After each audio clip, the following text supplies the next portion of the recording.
Welcome back to Chainsaw Man Reviews, where every week we take a closer look at the newest chapter of Tastuki Fujimoto's masterpiece, Chainsaw Man. This week we're taking a closer look at Chainsaw Man Part 2, Chapter 3, or Chapter 100. Yes, this is the 100th chapter of Chainsaw Man, which is pretty crazy to think that Fujimoto was able to do in just 97 chapters in terms of story, when most manga take over 300 chapters to do. A quick recap, last week we learned that the War Devil and Mitaka share the same body now, and they can flip-flop between whoever gets control of it. Also, Yoshida from Part 1 makes his reappearance as a part of Mitaka's team in the school Devil Hunter Club. It seems that, again, Denji has yet to appear this week. In all honesty, I don't think Denji will appear until like chapter 115 or 120. Earlier I would have said like 107, but it seems that Fujimoto really wants to take his time in developing Mitaka. It's especially evident in this chapter, but enough talk. We see Mitaka's trio for the Devil Hunter initiation walking down the halls from the school. The girl who I think is related to Kishibe from Part 1 asks if the devils would really be inside the school. Yoshida says that it's likely since this is the biggest school in Tokyo and devils like to hang around unused classrooms. The glasses girl realizes that they haven't introduced each other, and she says that her name is Yuko, and that she has been super into Chainsaw Man lately. Okay, nobody asked. Yoshida just plays ball and says he likes Chainsaw Man too.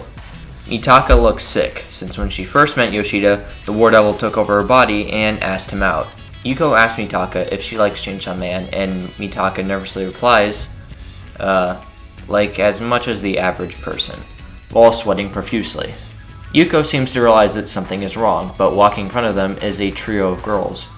The one in the middle looks very similar to the class president that the War Devil killed in Chapter 1. The girl comments that Mitaka has some nerve making a pass at Yoshida, after everybody thinks that she had killed Bucky. My question is, how are they going to find out about Mitaka and Yoshida?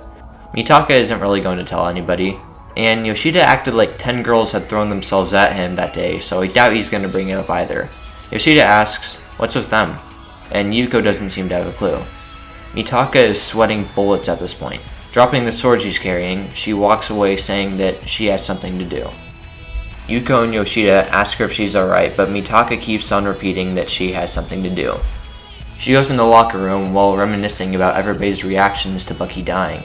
When she opens the locker door to get her shoes, they are covered in raw chicken, most likely from the girls in the hall. Yuko follows her in and sees what happened. Mitaka walks out of school, planning to walk home with only her socks. The War Devil tells her that her feet are gonna hurt and that bullying is common in even Devil Society. It asks if Mitaka wants it to take care of the boys for her. Mitaka says that she's fine, but a voice yells from behind her that she's not. Mitaka turns around to see a tired Yuko behind her. She gives Mitaka one of her shoes, saying, "If you only wear one shoe, only one of your feet will hurt." Mitaka tells her that she's fine, but Yuko runs off saying that if she's fine, then she can give her back the shoe. Mitaka chases Yuko all across town, and we get this really beautiful panel of the two running past a flower shop. Yuko stops her at the house, asking Mitaka if she wants to come in. Mitaka refuses, so Yuko gives her her other shoe, saying that she has an extra pair. Mitaka again says no, but Yuko is relentless, and she tells Mitaka to just throw them away or sell them. Walking back home with both shoes, Mitaka looks less worried and almost relieved. The War Devil asks if she's going to sell the shoes, and Mitaka just tells it, "You're an idiot." Yeah, this chapter was really short. Although it's the length of most Chainsaw Man and manga chapters, 18 pages, there wasn't a lot of dialogue, so that can usually make the reading go by a lot faster.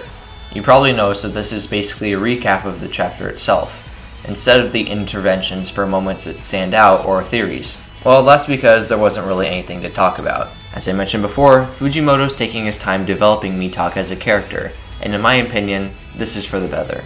At first I thought Mitaka was going to be the main antagonist, but I don't feel that way at all. My guess, as with everybody's, is that Mitaka and Denji are going to become good friends, after Mitaka realizes that their situations are very similar.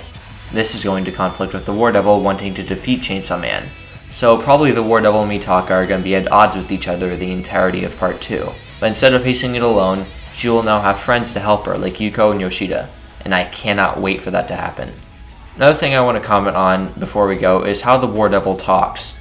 It talks very formally, as if we're around during medieval times, using words like shall and commonly using advanced grammar.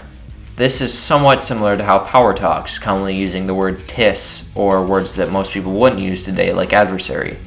Correct me if I'm wrong, but I don't think any of the other devils talked like this. Here is a crazy theory, but a credible one. If somehow the War Devil and the Blood Devil are connected, then the War Devil could possibly bring power back. Then Denji could make a deal that if he spits up nuclear weapons, then the War Devil brings him power, since that is one of Denji's main goals in Part 2. Anyways, I do hope that we get to see something more exciting happening soon, because it's getting harder and harder to make these thumbnails look cool. I'll see you next week, have a good one.